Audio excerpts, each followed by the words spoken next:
It was past midnight when Arjun woke, drenched in sweat, staring at the ceiling of his small, dimly lit apartment. The soft hum of the city outside did nothing to calm him. A strange sensation pressed against his chest, like invisible hands holding him down. He tried to move, to sit up, but his body refused to obey. The silence of the room thickened, almost palpable, and then he heard it, a faint, deliberate whisper. "Arjun, Arjun." The voice was low, raspy, almost as if it came from inside his own head, yet not quite. He blinked rapidly, straining to locate the source. The shadows cast by his desk lamp stretched across the walls, twisting and dancing with the motion of the ceiling fan. His heartbeat quickened. Something unseen hovered nearby, unseen but undeniably present. He tried again to lift his arms, to crawl out of the bed, but his body remained frozen. The whisper came again, this time closer, almost at his ear. "Arjun." A cold sweat ran down his back. He could feel the room growing colder, the familiar warmth of his apartment replaced by a chilling draft that seemed to come from nowhere. Every instinct screamed at him to escape, yet he was paralyzed, trapped in a nightmare that had suddenly become real. The whisper repeated, softer now, but each syllable carrying weight, dragging him deeper into fear. Arjun's mind raced, memories of earlier that night flashing unbidden. He had stayed late at work, alone in the office, and taken the long walk home through the narrow alleyways that cut between abandoned buildings. He remembered hearing footsteps behind him then, but every time he turned, the streets were empty. A sense of being watched had followed him like a shadow, persistent and patient.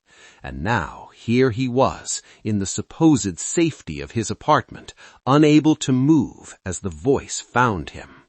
He tried to focus, tried to reason with himself. It had to be stress, lack of sleep, his imagination. Yet the voice persisted, almost playful now, twisting his name in a way that made it sound like it belonged to someone he once knew, someone who shouldn't exist anymore.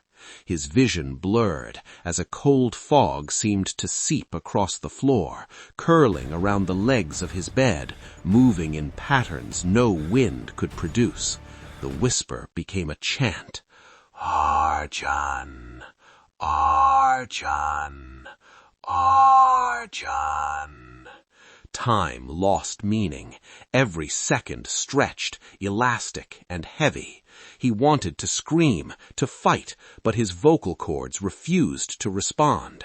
His eyes darted to the dark corner of the room, where the shadows seemed to pulse, breathing with a life of their own. A faint shape began to form, a silhouette emerging slowly from the darkness. It was tall, unnaturally thin, with long skeletal fingers reaching towards him. The air grew heavier, thick with the metallic scent of blood, though nothing was visible to account for it. As the figure advanced, Arjun finally understood the truth. He wasn't dreaming. He wasn't imagining. Someone had entered his world, slipping between the cracks between reality and nightmare. Memories of earlier that night flashed in sharp clarity. There had been a man, or what looked like a man, standing in the shadows, motionless. When Arjun had hurried past, it had vanished. But it hadn't gone. It had followed him home, patient, waiting, and now it was here. The whisper softened, almost intimate now, like it knew his deepest fears. "You can't leave, Arjun. Fear surged through him in waves, freezing him again, as if adrenaline threatened to erupt. His mind searched for logic, for some rational explanation, but the figure didn't respond to reason. It hovered silently, its head tilting in ways no human neck could do. The shadows stretched from the walls, wrapping around his bedposts, holding him fast. And then he felt it, a cold touch on his shoulder, like frost biting through flesh, cold enough to make his teeth chatter, despite the warmth of the room. Hours, maybe minutes passed. Time no longer had meaning. The whispers continued, muttering his name in patterns that sounded like memories, like secrets he had never told anyone, but the figure knew. Every word cut deeper than any blade, sending terror directly into his bones. Arjun's eyes flicked toward the small mirror across the room.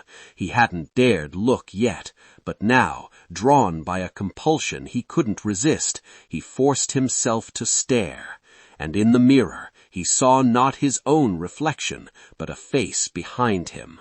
Hollow eyes, pale skin stretched tight over bone, a mouth frozen in a cruel, knowing smile. He could see himself, paralyzed, trapped in the bed. The reflection moved independently, reaching towards the glass as if it could escape into his world. And then it spoke, though no words left its lips. Arjun felt the meaning in his mind. It had been here before, waiting for him, and it would not let him go. Suddenly, the whisper stopped. Silence fell so abruptly it was almost worse than the voice. The figure remained, still and patient. Slowly, almost imperceptibly, it began to fade, dissolving into the shadows. Arjun's body, freed as if the hold had been lifted, collapsed to the floor, shaking uncontrollably. The air warmed again, the fog dissipated, and the apartment returned to its mundane, everyday state. But the memory of the whispers, the feel of the cold touch, and the sight in the mirror remained burned into him. He sat there, trembling, realizing he had survived the night, yet knowing that survival was no comfort. The figure hadn't gone. It was only waiting, patient, for another chance. Every creak of the building, every distant honk of a car, every flicker of the light now carried a new, sinister weight. Arjun had learned something terrifyingly simple. Sometimes the things that whisper your name are not asking, they are claiming. And from that night onward, Arjun never walked alone at night again. Every shadow, every sudden chill, every whisper of the wind through the cracks of the building reminded him he had been touched by something that didn't belong to this world.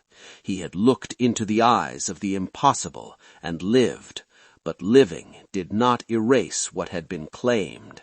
The apartment never felt safe again. The mirror was covered, the windows sealed, lights left on constantly. Yet when night came and the city hummed below, he could still feel it, the patient, unseen presence, whispering, waiting, "Arjun, Arjun."